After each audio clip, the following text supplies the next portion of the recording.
فتنہ اور خوارج کے ذریعے وہ فرقہ وارانہ انتہا پسندی کو ایندھن دیتے ہیں تاکہ ہماری وحدت کو پارا پارا کیا جائے۔ فتنہ اور ہندوستان کے ذریعے بھارت بے شرمی سے بلوچستان لبریشن آرمی، تحریک طالبان پاکستان اور جند اللہ جیسی دہشت گرد تنظیموں کی مالی امداد کرتا ہے۔ را اور موساد 2007 سے پکڑے گئے مواصلات کے مطابق مل کر کام کر رہے ہیں۔ ان کا مقصد پاکستان کے عوام اور اس کے مسلح افواج کے درمیان مقدس رشتے کو توڑنا ہے، لیکن پاکستان کو یہ آسان ہدف نہیں ہے۔ ہم نے حالیہ ہندو پاک کشیدگی کے دوران بھارت کی جارحیت کو پہلے ہی ذلیل کیا ہے۔ ہماری قومی یکجہتی، سیاسی، نسلی یا مذہبی اختلافات کے باوجود ہماری سب سے بڑی طاقت ہے ہماری مسلح افواج۔ چوکس اور جنگ آزمودہ نیتن یاہو اور مودی کی بزدلی کا مذاق اڑاتی ہے۔ اب وقت ہے کہ ہر پاکستانی اٹھ کھڑا ہو، دشمن سائے میں سازشیں رچائے۔ پاکستان ان کا مقابلہ روشنی میں کرے گا۔ ان کا شیطانی محور ایک پتوں کا گھر ہے۔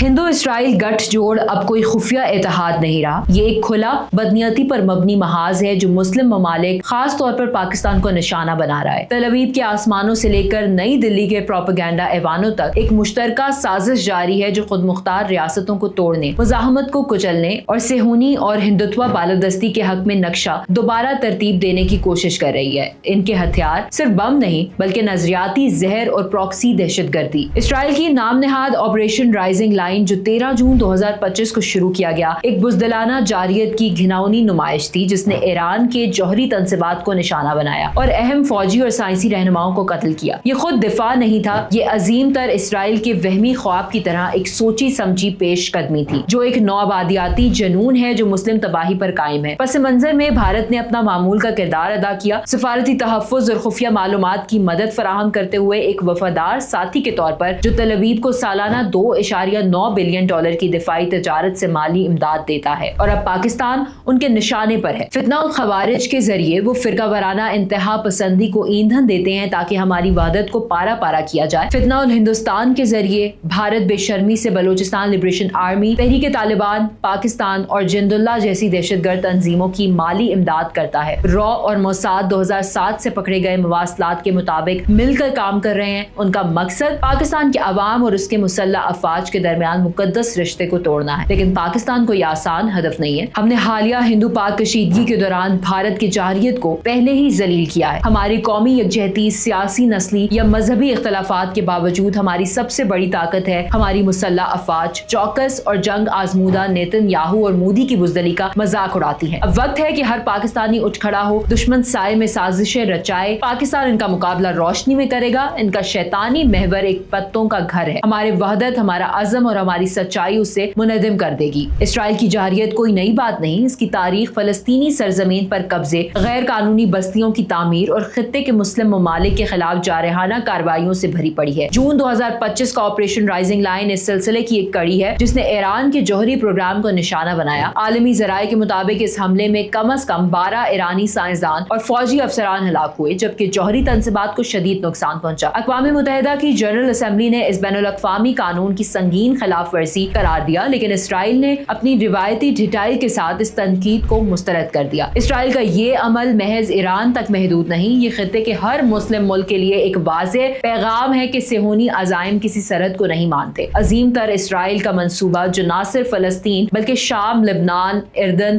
اور حتیٰ کہ سعودی عرب کے کچھ حصوں پر قبضے کا خواب دیکھتا ہے، اب کوئی راز نہیں رہا۔ اسرائیلی وزیر اعظم نیتن یاہو نے متعدد بار اپنی خطابات میں علاقائی استحکام کے نام پر جارحیت کو جواز فراہم کیا ہے، لیکن حقیقت یہ ہے کہ یہ جارحیت خطے کو مزید عدم استحکام کی طرف دھکیل رہی ہے۔ بھارت جو خود کو سیکولر جمہوریت کہتا ہے، حقیقت میں ہندوتوا کی شدت پسند نظریے کا پرچاک ہے۔ اس کی خفیہ ایجنسی را نے نہ صرف پاکستان بلکہ خطے کے دیگر ممالک میں دہشت گردی کو ہوا دینے میں مصروف ہے۔ 2007 میں پاکستانی انٹیلیجنس نے ایسی خفیہ مواصلات کو پکڑا جس سے ظاہر ہوتا ہے کہ را اور موساد بلوچستان اور خیبر پختونخوا میں دہشت گردی کی کارروائیوں کے لیے مشترکہ طور پر کام کر رہے ہیں۔ ان کارروائیوں کو بنیادی مقصد پاکستان کی معاشی ترقی کو روکنا، خاص طور پر چین پاکستان اقتصادی راہداری سی پیک کو سبوتاژ کرنا ہے۔ بلوچستان لبریشن آرمی، BLA اور تحریک طالبان پاکستان TTP جیسی تنظیموں کو بھارتی مالی امداد کے ثبوت کئی بار منظر عام پر آ چکے ہیں۔ مثال کے طور پر 2016 میں گرفتار ہونے والا بھارتی جاسوس کلبھوشن یادو نے اعتراف کیا